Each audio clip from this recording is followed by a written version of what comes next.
You see, I've accepted with every inch of my being, every DNA, that I have absolutely no idea if the next trade will be the best trade of my life or if it will be a small loss. No idea. Perhaps it's the moment now where I tell you that every single time that I go into a trade, I will go for the jugular. I will go in thinking this is going to be an amazing trade, and I will want to squeeze it for every point that I can get out of it.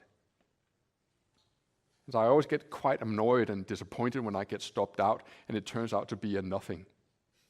I know with every fiber of my body that if I'm not disciplined and prepared mentally, I can experience what I experienced during the flash crash of 2010, where I, on paper, was technically broke.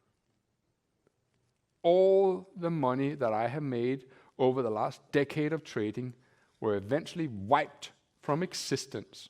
And the only reason, by the grace of God or whoever else was looking after me that day, the broker's automated stop system didn't kick in.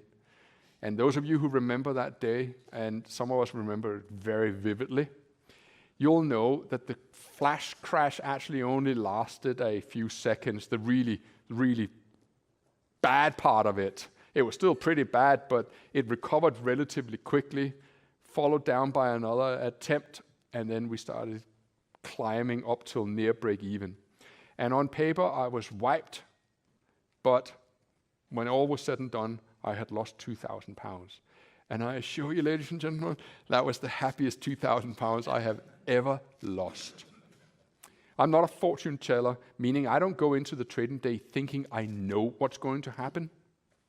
And I get quite annoyed when I speak to my friends and colleagues. You know, they're great people, but it annoys me when people say, Dow's headed for 30,000, I know it. So, well, then put the position on, but don't bore me with it. I want to have a complete free mind. I don't want to be told what you think because it will sway me.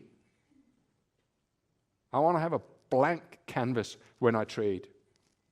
Because I know that in order for me to avoid being like the 90%, I need to think completely the opposite of